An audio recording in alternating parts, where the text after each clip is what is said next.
Every video and episode of the It's Cavalier podcast is made possible by my supporters over on Patreon. If you enjoy the show here today, consider signing up. You'll get early access, exclusive videos, podcasts, member shoutouts, and more.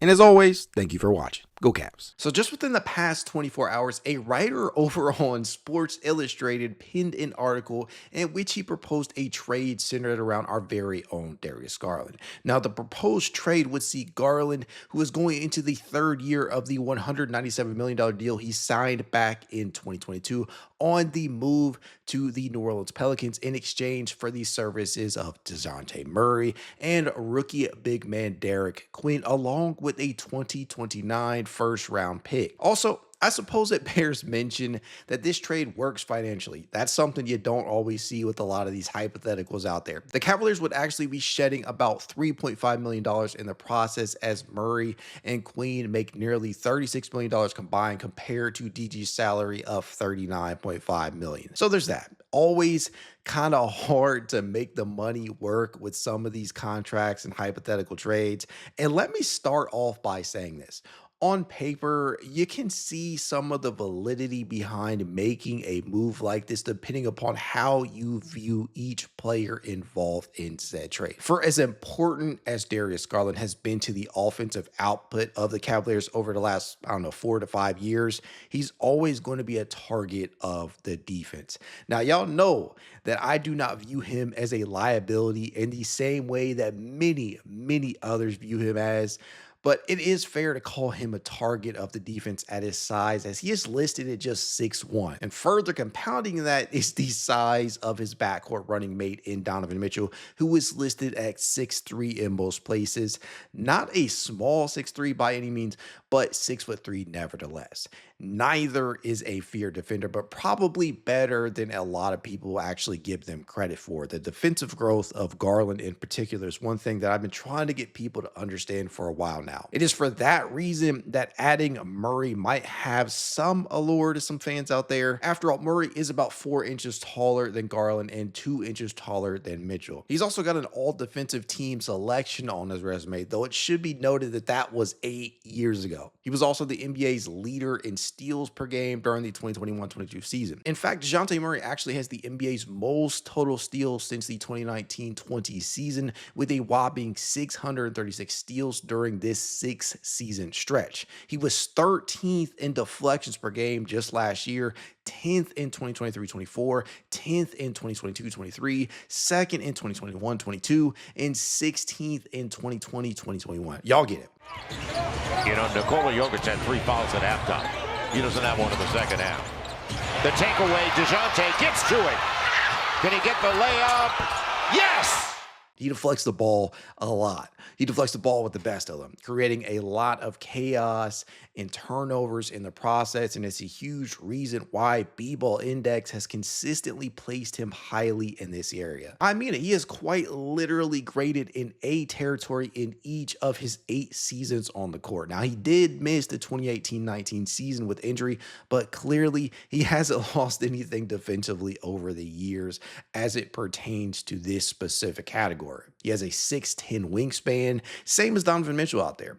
Darius Garland, on the other hand, has a wingspan of 6'5". So having 2 lengthier defenders in the starting lineup sounds enticing, especially when you consider that at 6'3", Donovan Mitchell would be the shortest in that starting unit. Murray is also a much, and I mean, there's no way to undersell this. He is a much better rebounder than Darius Garland, and he averages a career 5.8 rebounds per game and has the 5th most total rebounds among guards since the 2019-20 season. The only who have more are Luka Doncic, Russell Westbrook, Josh Hart, and James Harden.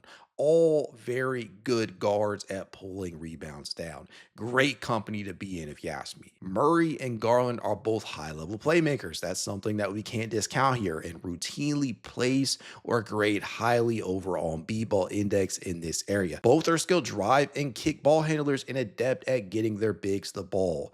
But the difference maker here, in my opinion, is offense, the way that each player scores their points. Darius Garland, my friends, is a much much better shooter than DeJounte Murray to this point in their respective careers, especially as it relates to off-ball shot making. DeJounte Murray has shot below 35% on these looks in 6 of his 8 recorded seasons. Now, don't get me wrong. We have seen Murray do it, but it's not necessarily the norm. He shot 39.2% on catch and shoot attempts during the 2023-24 season and knocked down 112 total catch and shoot trays. That was a career high for him. Was that an outlier, or can it be replicated alongside similar offensive talents? I think it's fair to question that, considering that he did get to play alongside Trae Young during that season. That is not a coincidence. And so we know Trae Young is one of the, like, in terms of usage out there, of course, Trae Young is going to dwarf many other guards that he plays with, DeJounte Murray included. But Donovan Mitchell is also very, very high up there in terms of usage and on the ball. So I don't know. That's fair to me to question. But here's the thing. I think that Murray could do it, but I know that Darius Garland can. Murray is at his best with the ball in his hands. Now, you could force Donovan Mitchell off ball more if you were to acquire Murray, but when Murray is off ball in those certain situations, on those possessions, can he have the same level of impact offensively that Darius Garland can? That's a valid question, in my opinion. Derek Queen, you look at him, he would be a very solid secondary addition in this type of deal, considering the Cavs' need for young, malleable, and playable bigs. Cost controlled at that. He's a gifted passer at his position, has good touch, and he's a dependable rebounder out there. Now, I mean, he might not be the best defender at this stage of his blossoming career, right? He's coming in as a rookie, but he could develop into one and would be backed by some of the best at that in that area in Evan Mobley and Jarrett Allen out there backing him.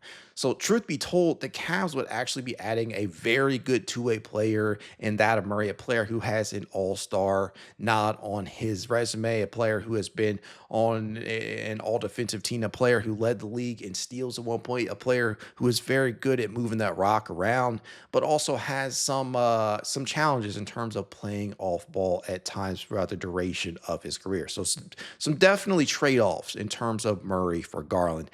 And you'd also be adding a solid prospect in Queen, one who could grow alongside the likes of Jalen Tyson, Craig Porter Jr., Naquan Tomlin, whatever, what have you. A young talent. You can never have too much of that, especially with this CBA being what it is. So you get 2 potential rotational pieces for the price of 1. The pick also helps in terms of flexibility. If you need to trade, you need to make a pivot down the stretch over the next year or two. But the question is, would it all be worth it? Personally, I can see why people might make this type of move, but honestly, I don't think I would. Let me know what you guys think in the comments below. And as always, go Cavs.